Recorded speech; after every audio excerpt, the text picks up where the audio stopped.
Hey guys, this is Dave with Audio In. Today I have another first because I'm going to be reviewing an IM by a company that until a few weeks ago I had never even heard of called Moji Monica. Now, I'm no stranger to surprises and I have new products come across my review table fairly frequently. So I'm not typically thrown off by the unexpected, but I have to admit this one was a head scratcher.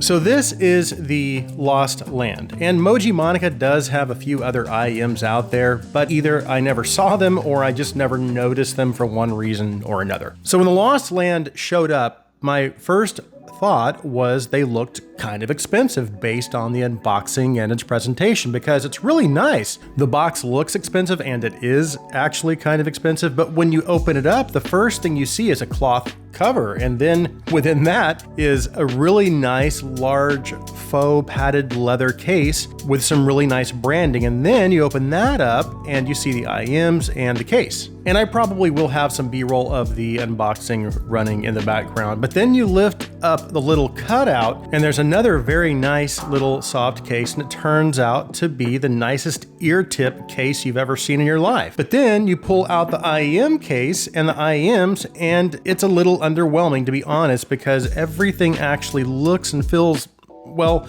not as premium as you would expect. And I don't want to jump ahead of myself because we still have a lot to discuss, and there are some more pretty unique and interesting things about this package that I'll cover as we go along. So the surprises aren't over yet. But before we go any further, let's quickly go over the contents of the box. Of course, we have the IMs and cable, and like I said, it also comes with a very large case. It's a padded kind of faux leather case, I guess, for traveling. Then you have the actual IM case itself, and they even give you a very nice case for the ear tips. Now, the ear tip selection itself is okay, even though I couldn't use the ear tips, which I'll explain why in a minute. But just when you think there are no more surprises, lo and behold, they've also included a dongle with a matching USB Type-C cable.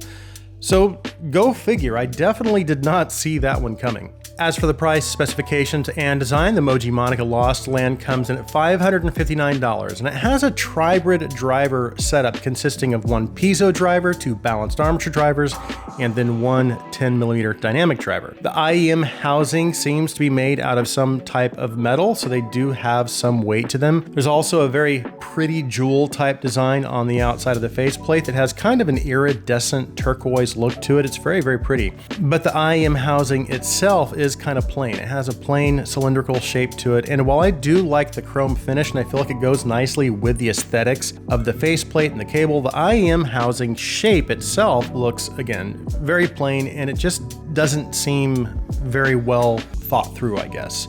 Now, speaking of the housing shape, I had a little bit of an issue with the fit and comfort, especially with the included tips. Now, admittedly, I do have large ear canals, so I usually don't have many issues with IMs that have weird shapes or large nozzles. As a matter of fact, I typically have to use extra large ear tips on almost every IM that I try. But the ear tips weren't even the issue, really. It was the IM shape itself and the nozzle length that I struggled with. But what happened was I ended up trying about 6 or 8 different ear tips, and then I was finally able to get the extra large Dunu SNS tips and also the candy tips to work pretty decently. And while I was able to eventually get a good seal, the nozzle was still just a little too short, which led to me having to push them in really deeply, which then caused some pretty significant ear discomfort due to the sharp edges on the inside of the shell that was rubbing up against the inside of my ear canal. So I wish they would have rounded the inside edges off just a little bit where it comes in contact with your ears. Now, in regards to the cable, I have to say it's really nice. It reminds me of the cable that comes with the Monarch MK2 and also the Let Shore Cadenza 12. So it does look and feel a little more premium. However, I do wish they would have made it modular, because that is something that is almost expected now at this price point, or even less, really. You're actually starting to see manufacturers include modular cables with IEMs as low as $100 to $200 now. Otherwise, though, the cable is, again, it's really, really nice. Okay, let's move on to the sound.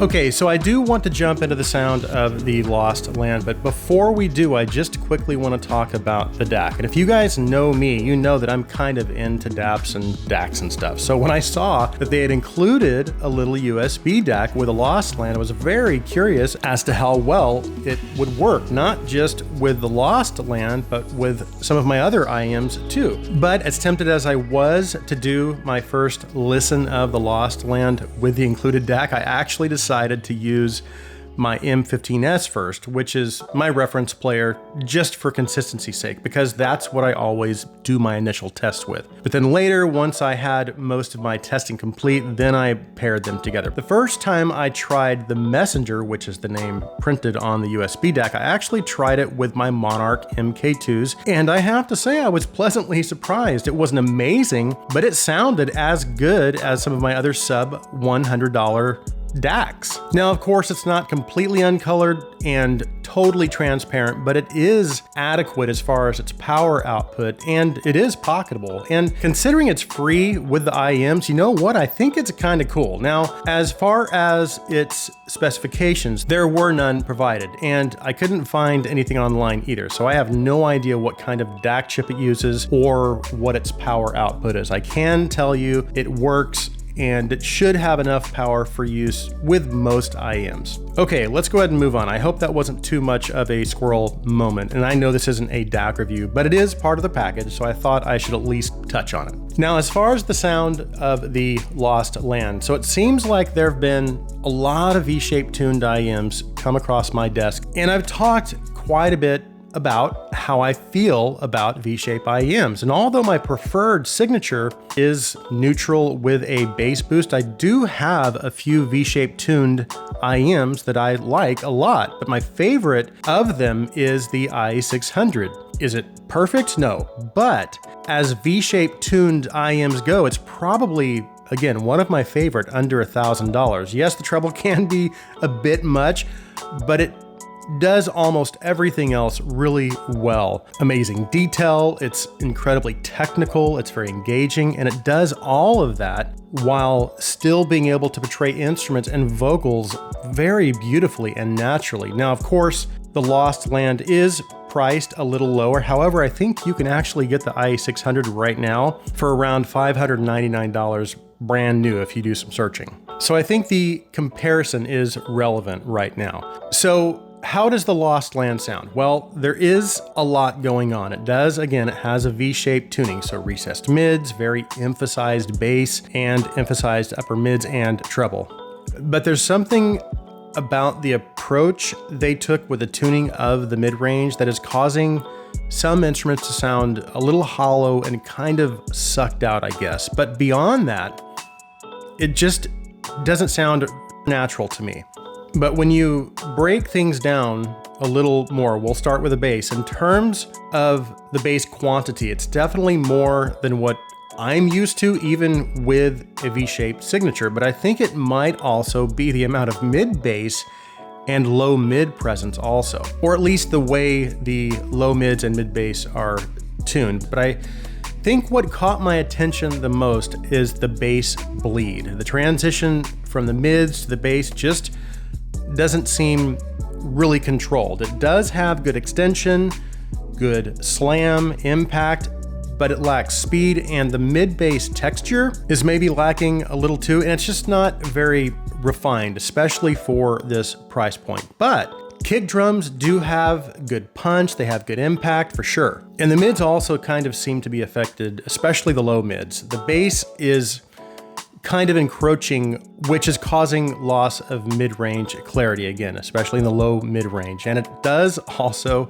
seem like parts of the male vocal range seem to kind of be pulled back or heavily dipped. And I'm noticing that same thing with some instruments as well. And there are several recordings I use for testing where the drummer uses a snare that has a really full-bodied kind of tone, and it seems like a lot of that body is just missing. It has really good initial impact, but it sounds kind of hollow and thin compared to how I know it's supposed to sound. And then all of a sudden the upper mid-range energy kicks way up, which brings female vocals and some of the higher male vocals really forward in the mix. But I think what's kind of throwing me off is again, you have that part of the mids that are really recessed, then all of a sudden you have all of this upper mid-range and treble energy that kicks in. And it just doesn't sound super natural to me.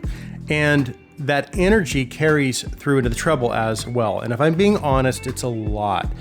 And while it does help to kind of balance the bass out, it's still, again, it's just a little too much for me. Now, the things that do sound pretty good to me about the treble are the higher percussive instruments and cymbals. They sound pretty good. Hi-hats have good sizzle. They sound fairly natural. Cymbal strikes sound decent as well. They have good energy and also sound pretty natural. And as I had mentioned, there was a lot of energy in the attack on snares and toms as well. So that's good because it definitely helps to bring a little more excitement to its presentation. But it is a lot, and it can definitely become fatiguing over time. It also has good upper treble presence, so there is a good sense of air and even some added sparkle, again, which is good. In regards to its technical performance, in terms of soundstage and imaging, it's actually really good. It has a fairly open presentation. Instruments have good separation and have good focus, so it's easy to pinpoint the location in the sound field. But the area I think could have used a little more refinement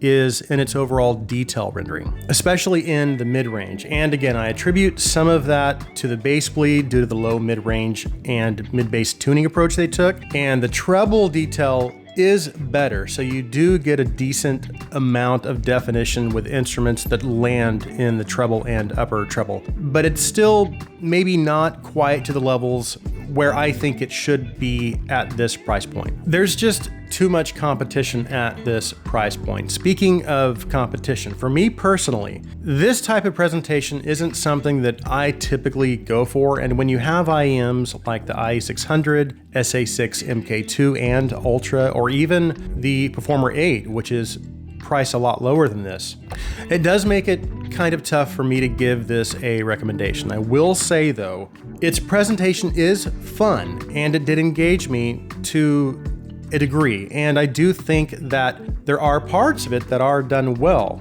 I will say that the unboxing experience was a lot of fun, and it's pretty cool that they include a USB DAC. So Moji Monica is definitely an interesting brand, and they did get my attention for sure, and I'll be keeping an eye out for any upcoming releases for sure. So that concludes my review of the Moji Monica Lost Land. Thank you guys so much for taking the time to watch. If you like my content, please take a second and hit that subscribe button. Also, if you would please like this video, please share this video.